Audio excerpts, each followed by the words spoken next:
네, 6위 주제입니다. 김보협 전 조국혁신당 수석 대변인입니다. 모처럼 얼굴을 보셨는데 지난 6월에 당에서 제명 조치됐습니다. 그동안 조국당 내에서 성비위 혐의자가 있다라고 했는데 그중 한 명이 본인이 오늘 SNS에 해명글을 올리면서 저희가 이름과 사진을 공개하게 됐습니다. 먼저 그동안 어떤 일이 있었는지 영상으로 만나보시죠. 제가 마주한 것은 동지라고 믿었던 이들의 성희롱과 성추행, 그리고 괴롭힘이었습니다. 그리고 그것을 외면하거나 모른 척하던 시선들입니다.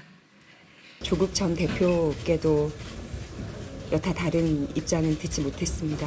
그래서 말씀하시지 않는 이 침묵도 제가 해석해야 될 메시지라고 생각을 합니다. 당내 성비위 문제 알고도 침묵하신 게 맞으세요? 사면 이후에 아무 입장 안 내신 이유가 뭐죠? 이 문제 인지하고 계셨습니까? 다음 기회가 있을 것입니다. 성희롱은 범죄는 아니고 네. 어쨌든 뭐 품위 유지 의무 위반은 되겠죠. 네. 언어 폭력은 뭐 범죄는 아니고요. 예, 1차 가해 이후에 2차, 3차, N차 가해까지 있었다라는 비판이 나왔었는데, 자, 오늘 강미정 전 대변인을 향해서 이 성비위 혐의로 지목됐던 사람, 김보협 전 수석 대변인이 입을 열었습니다. 자, 내용은 정리해보니까 이렇습니다. 세 가지 일이 있었습니다. 삼보일배 와중에 이 절하는 뒷모습을 보고 뭔가 성희롱스럽 발언을 했다. 난 못 봤다. 뒷모습 보지도 못했고 삼보일배 하는 데가 힘들어 죽겠는데 누구를 향해서 성희롱성 발언을 하느냐라고 주장을 했고요.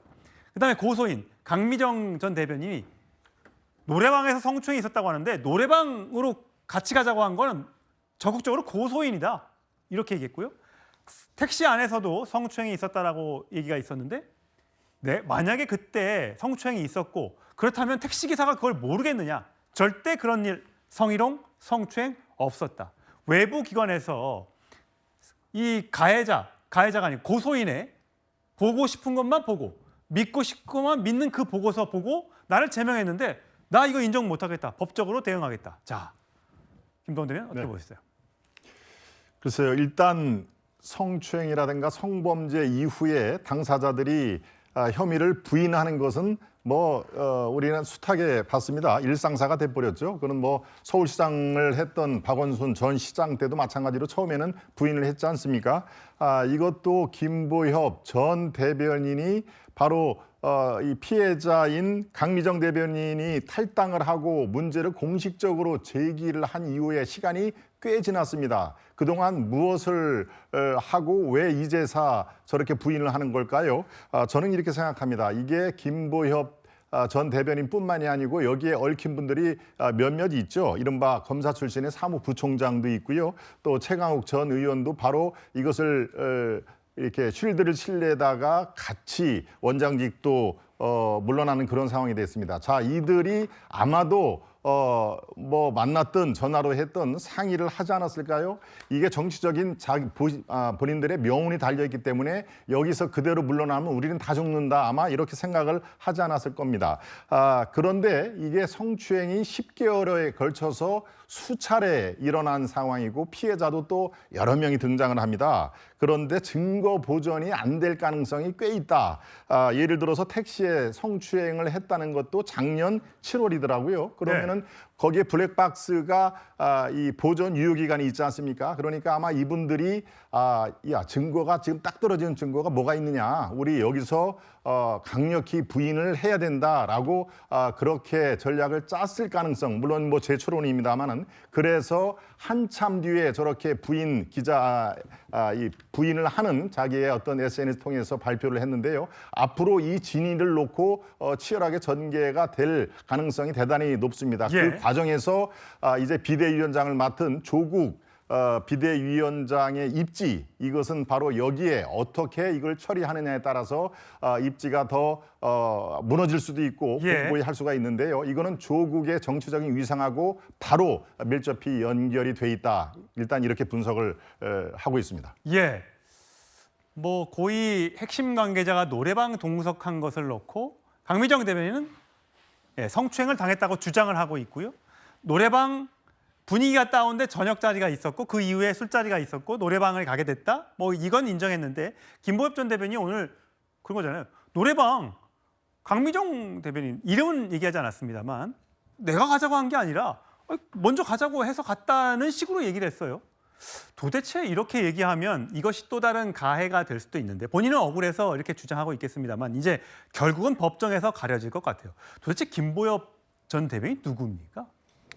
일단 서울대 졸업하셨고 한겨레 신문 기자를 거쳐서 문재인 정부 때 국무총리실 공보실장까지 하신 분입니다. 청와대 출입 기자였죠. 예, 출입 기자도 했었죠. 그렇기 때문에 아마 그 당시에 이제 그 당시 민정수석과 아마 연이 있었던 것 같고요. 그렇기 때문에 이제 조국혁신당의 대변인으로서 역할을 하셨던 걸로 보여지고, 글쎄요, 저는 일단 그 지금 피의자 그 입장이 됐기 때문에 그런 상황에서 본인의 입장을 표명하기 위해서는 이렇게 공개적으로 해서는 안 된다고 생각합니다. 예. 분명 그 피의자도 본인의 방어권을 행사하기 위해서 수사 과정이라든지 아니면 당내 조사 과정에서 적극적으로 입장을 표명할 수 있는 권리는 부여받아야죠. 그렇죠. 하지만 이렇게 공식적으로 SNS에 저렇게 하는 것이 과연 적절한가? 저는 부적절하다고 보거든요. 왜냐하면 말씀하신 것처럼 특히나 뭐 저는 김보엽 전 대변인의 발언에 대해서 지금 뭐 진위 여부가 가려져야 되는 상황이 아직 남아 있는 것이기 때문에 제가 그걸 일일이 평가하는 건 부적절하다고 생각합니다만, 뭐 노래방 아까 앵커께서도 좀 의아해서 지금 말씀하신 예. 거잖아요. 노래방을 같이 가자고 한 사람과 그 안에서 성추행이 발생한 건 전혀 다른 문제거든요. 그렇죠. 전혀 별개의 문제이기 때문에 그렇게 그다지 설득력 없는 이야기를 좀 펼치고 있다라는 말씀을 좀 드리고 싶고, 그렇기 때문에 저는 조국혁신당에서 아까 그 사퇴한 황현석 전 사무총장이 이런 일이 발생하지 않도록, 이 김보엽 전 대변인이 이런 글을 SNS에 올리지 않도록 하기 위해서는 적극적인 수사와 뭔가 본인의 얘기할 수 있는 뭐 권리들 이런 것들을 최대한 보장해 주는 것들을 활발하게 했었어야 된다고 봅니다. 그래야 그러면서도 당에서는 이런 이야기들을 당내에서 충분히 받아들이고 그거를 조사를 할 테니 외부에는 발설하면 안 된다. 이것 자체가 나중에 혹시 2차 가해나 이런 걸 이어질 수 있기 때문에 하면 안 된다라는 그 원칙들을 알려줬을 됨에도 불구하고 저렇게 외부로 이걸 언론 플레이를 예. 통해서 문제를 해결하자고 하는 거는 저는 매우 부적절한 지금 행태를 이어가고 있다고 보고 있습니다. 예, 보수 야권, 범보수 야권에서는 이런 주장이 나오고 있습니다. 그러니까 조국혁신당에서 돌아와라, 만나자, 돌아오면 어떤 당직이라도 원하는 거 줄게라고 했다는 것에 대해서 이준석 개혁신당 대표는 피해자한테 당직을 제안한 것 자체가 3차 가해다. 뭔가 바라고 탈당한 것처럼 보이지 않겠느냐. 그리고 그거를 또 언론에 흘린 건 4차 가해다. 2차, 3차, 4차 가해를 하고 있다. 주진우 의원은 조국 비대위원장이 그 비대위원장 것이 옳은 것 자체가 피해자에게 공포감과 무기력을 주는 N차 가해일 수밖에 없다.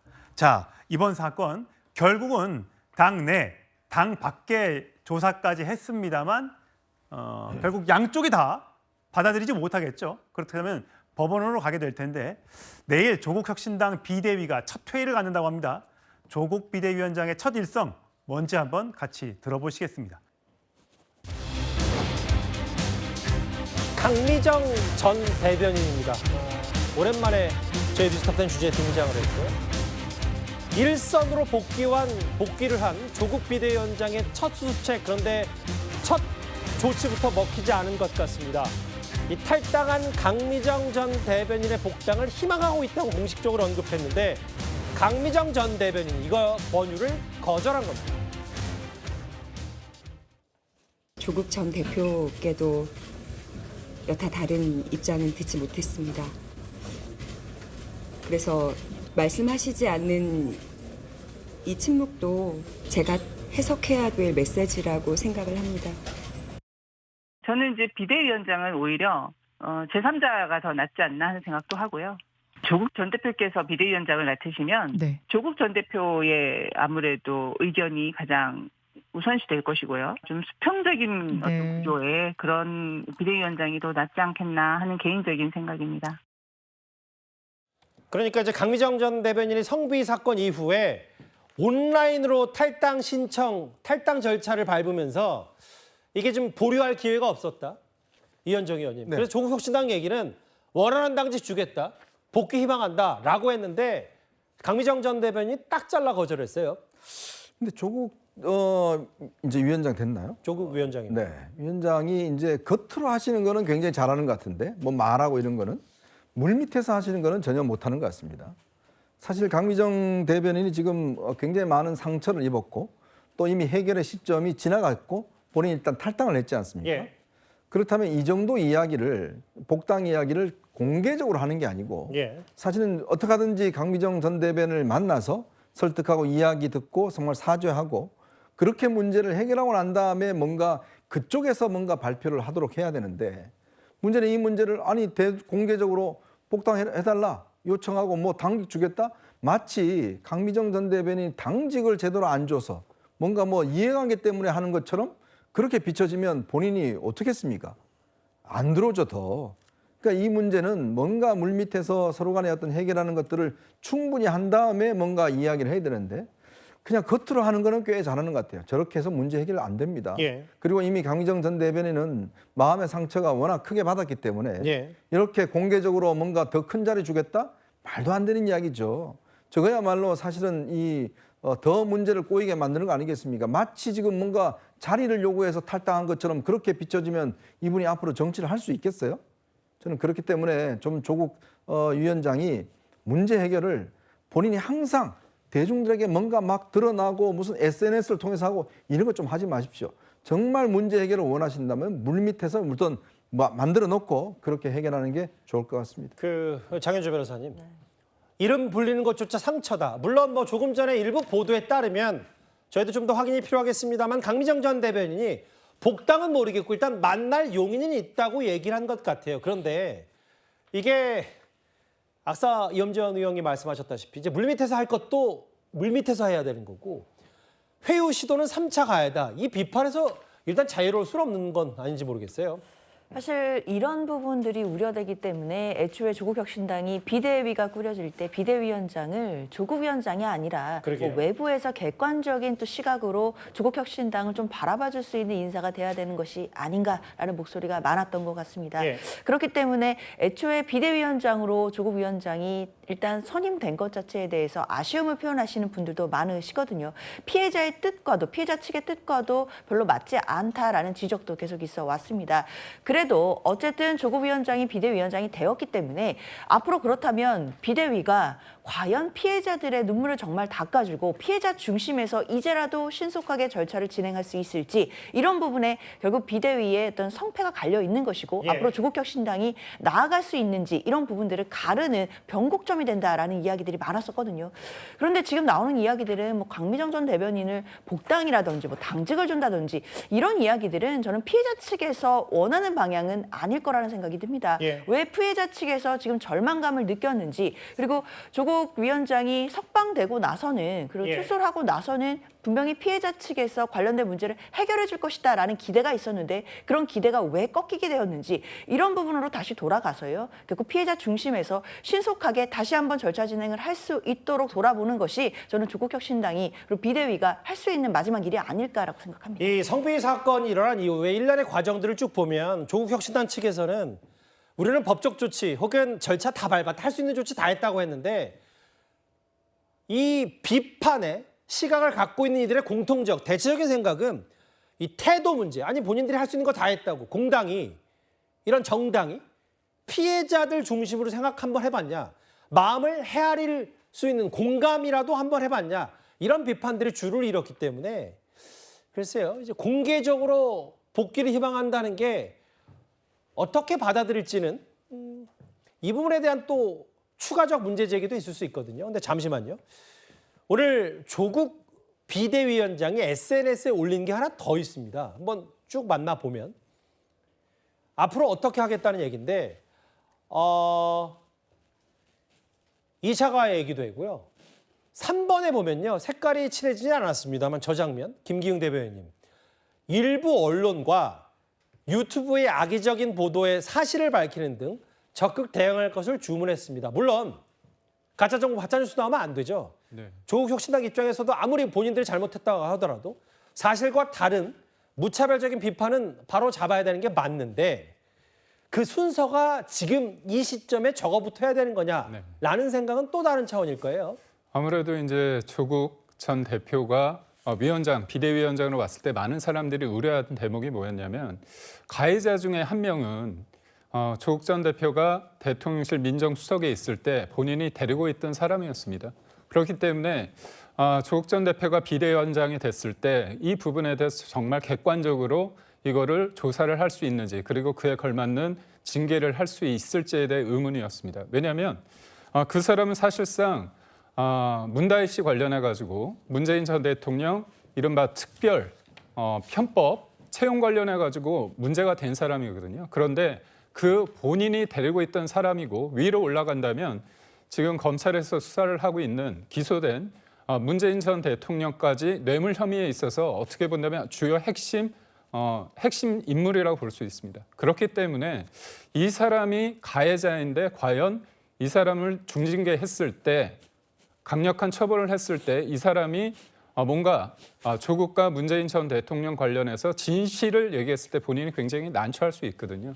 그런 측면에서 과연 조국 전 대표가 비대위원장으로서 이 문제를 풀 수 있을까에 대한 어떤 의심이 여전합니다. 그런데 여기에서 말하는 일부 언론과 유튜브의 악의적인 보도가 피해자에 대한 어떤 그런 추측성 보도보다는 가해자에 대한 인물이 누구인지, 가해자가 어떤 관계인지, 과연 그 과정 속에서 조국이 이 문제를 제대로 풀 수 있을지에 대한 어떤 보도가 많습니다. 예. 그렇기 때문에 결국은 조국 비대위원장이 알겠습니다. 일부 언론과 유튜브의 악의적인 보도라고 했을 때 이 부분이 피해자에 대한 어떤 보도나 그게 아니라 예. 가해자에 대한 어떤 여러 가지 언급이 이 부분에 대해서 어떻게 본다면 좀 심하게 말한다면 입틀막하기 위한 어떤 조치가 아닐까 하는 생각마저 들게 합니다. 잠시만요. 그럼 저희가 이 조국 비대위원장, 조국 위원장과 이제 강미정 전 대변인의 오갔던 얘기들을 하는 와중에 강미정 전 대변인이 또 새로운 SNS 메시지를 올렸더라고요. 한번 같이 보겠습니다. 왜 이렇게까지 하는 겁니까? 라는 얘기는 모르겠어요. 그러니까 일부 보도에 혁신당과 만나겠다라는 보도, 만날 수 있다는 보도에 왜 이렇게까지 하냐라고 다시 한번 복당과 맞물려 선을 긋는 듯한 얘기를 했기 때문에요. 글쎄요.